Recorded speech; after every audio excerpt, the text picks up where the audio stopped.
అధ్యక్ష, ఈరోజు ఇప్పుడే గౌరవ ముఖ్యమంత్రి గారు ప్రవేశపెట్టినటువంటి ఈ యొక్క నివేదిక, నిర్ణయం నుంచి నివేదిక 4వ తారీఖు ఫిబ్రవరి 2024 నాడు కేబినెట్ నిర్ణయం తీసుకుంటే, తిరిగి 4వ తారీఖు ఫిబ్రవరి 25 నాడు శాసనసభలో నివేదిక రూపంలో ప్రవేశపెట్టినటువంటి ప్రభుత్వం దీనికి సంబంధించి సహకరించిన ప్రతి ఒక్కరికి కూడా, ఎందుకంటే నిర్ణయం తీసుకొని కార్యక్రమం క్షేత్రస్థాయి దాకా పోయి పర్యవేక్షణ చేస్తూ అనేక రకాలుగా ఒడుదుడుకులు ఎదుర్కొంటూ ఈ కార్యక్రమం కొనసాగింది. అధ్యక్ష, ఇప్పుడే గౌరవ ముఖ్యమంత్రి గారు చెప్పిన ఈ కార్యక్రమం 1931 స్వాతంత్రంకు ముందు ఇటువంటి సమాచారాన్ని సేకరణ జరిగితే దాని తదుపరి ఏ బలహీన వర్గాలకు సంబంధించిన వాళ్ళు ఉన్నారో వాళ్ళంతా కూడా మేమెంతో మాకంత ఉండాలి, అసలు సమాచారం అన్ని కులాల లెక్కలేక రకరకాల ప్రభుత్వాల ఇష్టాప్రకారంగా పథకాలు వచ్చేటువంటి. అధ్యక్ష, కానీ ఎప్పుడైతే భారత్ జోడో యాత్రలో రాహుల్ గాంధీ గారు దేశం మొత్తం తిరిగినప్పుడు చాలా వర్గాలకు అసలు ప్రాతినిధ్యమే లేదు, చాలా వర్గాలకు సంబంధించినటువంటి అవకాశాలు రావాలంటే ఎవరెంతో వారికంత తెలవాలి, వారికంత రావాల్సిందే అనేటువంటి నినాదం ఇచ్చి ఎన్నికల్లో చెప్పడం జరిగింది. అధ్యక్ష, మేము కూడా తెలంగాణ ప్రదేశ్ కాంగ్రెస్ తరఫున manifesto committee chairman Sridhar Babu గారి నాయకత్వంలో ఆ రోజు కామారెడ్డి డిక్లరేషన్ కమిటీ బీసీ డిక్లరేషన్కి సంబంధించి చైర్మన్గా ఉండి మేము బలహీన వర్గాలకు సంబంధించి స్పష్టంగా మేనిఫెస్టో, జనరల్ మేనిఫెస్టోతో పాటుగా మా మేనిఫెస్టోలో పెట్టడం జరిగింది. ఈ కుల సర్వేకు సంబంధించి మా ప్రభుత్వం కట్టుబడి ఉందని చెప్పిన. అధ్యక్ష, 4వ తారీఖు నాడు క్యాబినెట్ అయింది. 16 నాడు ఇదే సభలో అందరి గౌరవ సభ్యుల సహకారంతో ఈ యొక్క తీర్మానం చేసుకొని పార్లమెంట్ ఎన్నికల తర్వాత ప్రత్యేకమైనటువంటి కార్యక్రమాల ద్వారా ప్లానింగ్ డిపార్ట్మెంట్, తెలంగాణకు సంబంధించినటువంటి ప్లానింగ్ డిపార్ట్మెంట్ చీఫ్ సెక్రటరీ గారి ఆధ్వర్యంలో, సందీప్ సుల్తాన్ గారి ఆధ్వర్యంలో ఈ యొక్క కార్యక్రమాన్ని 1,00,000 పైన ప్రభుత్వ ఉద్యోగులను, బయటి వాళ్ళనో లేకపోతే ఇంకోవరికి సంబంధించిన సమాచారం కాక ఇది ఒక ప్రభుత్వ ఉద్యోగులను వాడుకొని సమాచారాన్ని సేకరించిన. అధ్యక్ష, నేను ఈ యొక్క సభలో ఇక్కడ ఉన్నటువంటి ఇంతకుముందు గౌరవ ముఖ్యమంత్రి గారు కోరినట్టుగా పెద్దలందరికీ కోరుతా ఉన్నా, 1931 నుంచి సమాచారం లేదు, ఇలా సమాచారం వచ్చింది. సమాచారానికి సంబంధించి ఇంకా ఏదైనా సరి చేయాల్సిన అవసరం ఉంటే, ఇంకా ముందుకు పోవడానికి బలహీన వర్గాలకు సంబంధించిన న్యాయం చేయాలనుకుంటే దయచేసి సలహాలు సూచనలు చెప్పండి. తెలంగాణ ప్రభుత్వ బలహీన వర్గాల శాఖ మంత్రిగా ప్రభుత్వం సంబంధించి వాటన్నిటినీ బలహీన వర్గాల సంక్షేమం కొరకు తీసుకొని పోతాం. దయచేసి దీన్ని కూడా ప్రతిదీ రాజకీయం చేసినట్టుగా బలహీన వర్గాల ఆకాంక్ష ఇది. నేను ఇవాళ ఇక్కడ నుంచి ఈ వేదిక నుంచి కోరుతున్న తెలంగాణ బలహీన వర్గాల నాయకత్వం ప్రతి జిల్లాలో కూడా ఇవాళ ఒక స్వేచ్ఛగా భవిష్యత్తు కార్యక్రమాలను జరుపుకునేటువంటి ఒక ఆకాంక్ష వెలుబుచ్చాల్సిన అవసరం ఉంది. సంఘాలు కానీ మేధావులు కానీ ఇది గత కాలంగా చాలా కాలంగా డిమాండ్ చేస్తున్న వాళ్ళంతా ఇలా ఒక డిమాండ్ నెరవేరింది. సభలో చట్టబద్ధత ద్వారా లేకపోతే ఆ తీర్మానం చేసినా కూడా అడిగినారు ఏం చట్టబద్ధత ఇలా కార్యక్రమం నిర్వహించుకొని ముందుకు వచ్చిన సందర్భంగా మేము ఒకటే అడుగుతాను, అందరూ కూడా దయచేసి ఈ యొక్క జనాభా వచ్చినటువంటి సమాచారాన్ని తీసుకొని భవిష్యత్తులో ఆయా వర్గాలకు ఎటువంటి న్యాయం చేయాలి, ఏం జరగడానికో ముందుకు తీసుకొని పోదాం. ఇవాళ చాలా మంది అంటారు ఇవాళ చాలా బలహీన వర్గాలకు సంబంధించి ఒక మంచి రోజు అంటారు.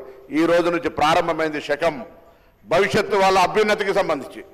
ఈ ప్రభుత్వంతో పాటుగా భవిష్యత్తులో ఎక్కడైనా ఏడైనా ఈ దేశానికి రోల్ మోడల్గా తెలంగాణ ప్రభుత్వం తీసుకున్నటువంటి యొక్క సమాచార సేకరణ బరాబర్ తెలంగాణ రాష్ట్ర యొక్క తీసుకున్నటువంటి కార్యక్రమం యావత్ దేశంలో. నిన్న కూడా గౌరవ ఫ్లోరం లీడర్ రాహుల్ గాంధీ గారు పార్లమెంటు వేదికగా చెప్పినారు, తెలంగాణ ప్రభుత్వం తీసుకుంటున్న చర్యల్ని ఇది తెలంగాణ ప్రభుత్వంకే కాదు తెలంగాణ ప్రాతినిధ్యం వహిస్తున్న ప్రజాప్రతినిధికి కూడా గౌరవం అనే మాట చెప్తున్నారు. ఇటువంటి ఒక అవకాశాన్ని కల్పించడానికి అందరూ కూడా అధికార పక్షమా, ప్రతిపక్షమా, మిత్రపక్షమా, ఇంకొక విపక్షమా సంబంధాలు అందరూ కూడా ఇలా నిజంగా బలహీన వర్గాలకు సంబంధించి గొత్తెత్తి వారికి న్యాయం చేయాలనే డిమాండ్ చేసే ప్రతి రాజకీయ పార్టీ దీన్ని స్వాగతించి దీని భవిష్యత్తు ప్రణాళికకు సలహాలు ఇచ్చి కార్యక్రమాన్ని ఏ విధంగా తీసుకుపోవాలనేటువంటి మాట చెప్పి ముందుకు పోవాలని కోరుతాను. ఎందుకంటే ఇది ఒక డైరెక్షన్. ఇలా నిర్ణయం నుంచి నివేదిక వచ్చిన తర్వాత ముందుకు పోవడానికి తీసుకునే రోడ్ మ్యాప్కు సంబంధించి సభలో చర్చకు పెట్టడం జరిగింది. దీని ద్వారా రోడ్ మ్యాప్ నిర్ణయించినట్టయితే భవిష్యత్తులో అందరికీ ఒక మంచి మార్గదర్శనం దొరుకుతుంది. ఈ సభ తెలంగాణ వ్యాప్తంగా ఎదురు చూస్తున్నటువంటి బలహీన వర్గాలందరికీ కూడా ఒక అవకాశం ఇచ్చినట్టు. అధ్యక్ష, నేను 1986 మురళీధరరావు కమిషన్ వచ్చినాడు విద్యార్థిని. అధ్యక్ష, నా మాజీ బీసీ వెల్ఫేర్ మినిస్టర్ కమలాకర్ గారు, ఇప్పుడున్న కేంద్ర మంత్రి బండి సంజయ్ గారు కరీంనగర్ సంబంధించి అందరం కూడా ఆనాడు కమిషన్ మూవ్మెంట్లో పాల్గొని నిలదించినటువంటి వాళ్ళం ఇవాళ శాసనసభ్యులుగా ప్రభుత్వంలో ఉన్నటువంటి వాళ్ళందరం కూడా ఇది ఒక చట్టం ఒక సేకరణ సమాచార సేకరణ జరిగి భావి తరాలకు న్యాయం జరగడానికి ఒక ప్రతినిధిగా బలహీన వర్గాల ప్రతినిధిగా ఇవాళ మా ప్రభుత్వం ఇచ్చినటువంటి అవకాశాన్ని ఈ కార్యక్రమం చేపట్టడం అంటే జీవితంలో ఒక గొప్ప కార్యక్రమం అనే మాట సందర్భంగా మనం దీనికి సంబంధించి మా నాయకుడు రాహుల్ గాంధీ గారు కానీ గౌరవ ముఖ్యమంత్రి గారు కానీ ఉప ముఖ్యమంత్రి గారు కానీ కమిటీ చైర్మన్గా మాకు మార్గదర్శకత్వం చేసినటువంటి ఉత్తమ్ రెడ్డి గారు కానీ సహచర మంత్రులు కానీ గౌరవ ప్రతిపక్ష నాయకులు కానీ ఇతర రాజకీయ పార్టీల నాయకులందరూ కూడా ఒక బలహీన వర్గాల మధ్య ధన్యవాదాలు తెలియజేస్తా ఉన్నా. దయచేసి భవిష్యత్ సంబంధించి కొత్త చెప్తా ఉన్నారు, అక్కడక్కడ పత్రికలు చూస్తా ఉన్నాం. వాస్తవంగా 1931కి ముందు తర్వాత ఎక్కడ కూడా బీసీలకు సంబంధించిన లెక్క లేదు అధ్యక్ష. చాలా మంది చెప్తారు గతం కంటే తక్కువ ఉంటే, గతం కంటే తక్కువ ముచ్చటకు రానే రాదు, ఇప్పటివరకు లెక్కనే లేదు కదా.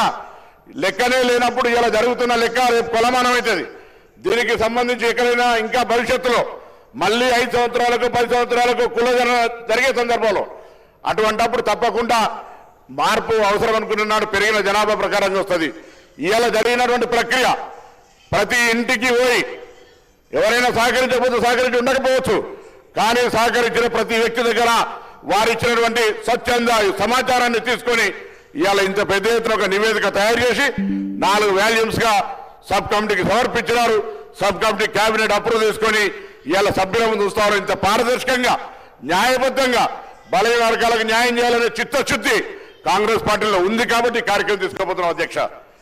2011 సెన్సస్ ప్రకారంగా తీసుకున్నట్టయితే ఇవాళ 2025 ఈ యొక్క కుల సర్వేకి సంబంధించి తీసుకుంటే ఎందుకో కొంత అక్కడిక్కడ మాట్లాడుతున్న దానికి ముందే సరిచేసే ప్రయత్నం చేయడానికి నేను వాళ్ళంతా సహకరించమని కోరడానికి లెక్క చెప్తా ఉన్నాను అధ్యక్ష. 2011 జనరల్ సర్వేలో ఆనాడు తెలంగాణకు సంబంధించిన లెక్క తీస్తే 3,50,00,000 మంది ఉండరు అధ్యక్ష. ఇలా 3,70,00,000 మంది ఉండరు అధ్యక్ష.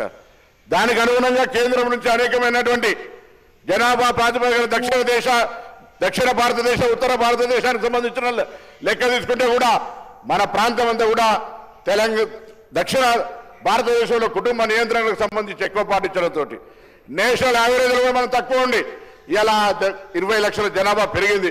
ఇంకా రాను తరుగుతున్న కొద్ది ఇంకా తక్కువైనటువంటి పరిస్థితి కుటుంబ నియంత్రణలో అవేర్నెస్ దక్షిణ భారతదేశంలో ఉన్నటువంటి విధానాల వల్ల ప్రక్రియ జరుగుతోంది అధ్యక్ష. తప్పకుండా ఇలా తప్పుడు లెక్క చెప్పే అవసరమే లేదు.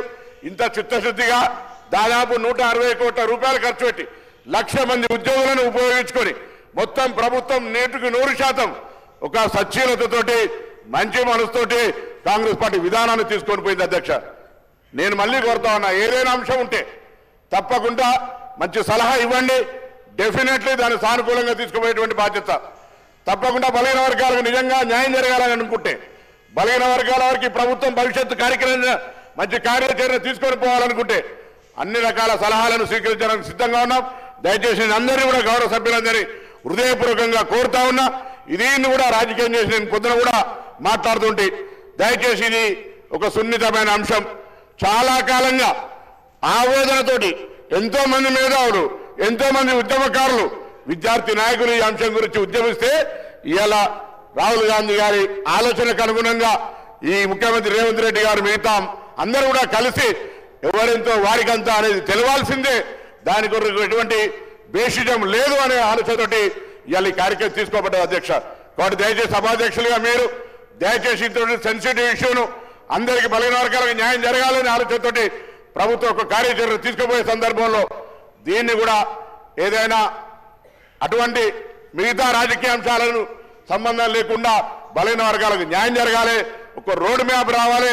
రాబోయే కాలంలో సాంకేతికంగా ఎటువంటి పథకాలు వీళ్ళకి అందించాలి, ఏం చేద్దామనే దాని కొరకు ఆలోచన చేయాలని సందర్భంగా కోరుతూ మీ ద్వారా గౌరవ సభ్యులందరికీ ఈ కార్యక్రమం నిర్వహించిన ప్రతి ఒక్కరికి కూడా మరొకసారి, ఎందుకంటే ఒక ఉద్యమ బిడ్డగా ఈ బలహీన వర్గాలకు సంబంధించినటువంటి నినాదంతో బలహీన వర్గాలకు న్యాయం జరగాలనే ఆకాంక్ష నెరవేరుతున్నప్పుడు దానికంటే మించిన సంతోషం ఇంకోటి ఉన్నది అధ్యక్ష. ఇవాళ తెలంగాణ వ్యాప్తంగా ఈ వేదిక ద్వారా శాసనసభ వేదిక ద్వారా బలహీన వర్గాలందరూ కూడా ఇదొక మన మార్పుకు శ్రీకారం చుడుతున్న రోజుగా భావించుకొని అందరూ ఉత్సాహంగా కార్యక్రమాల లోపల ఉండాలని కోరుకుంటా ఉన్నాం. అందరూ ఈ కార్యక్రమాన్ని పార్టీలకు అతీతంగా ప్రతి ఒక్కరు బలహీన వర్గాల బిడ్డగా 10-20 సంవత్సరాల నుంచి ఇది కావాలి కావాలి కావాలని అడిగిన వాళ్ళంతా ఇలా రావడాన్ని స్వాగతిస్తూ ఏదైనా ఇంకా అవసరం అనుకుంటే సలహా సూచనల రూపంలో ఏమని చెప్పి సందర్భంగా ఈ సభ వేదిక ద్వారా అందరినీ కూడా కోరుతూ బలైన వర్గాలకు న్యాయం చేసినటువంటి ఈ ప్రభుత్వానికి హృదయపూర్వకంగా కూడా నేను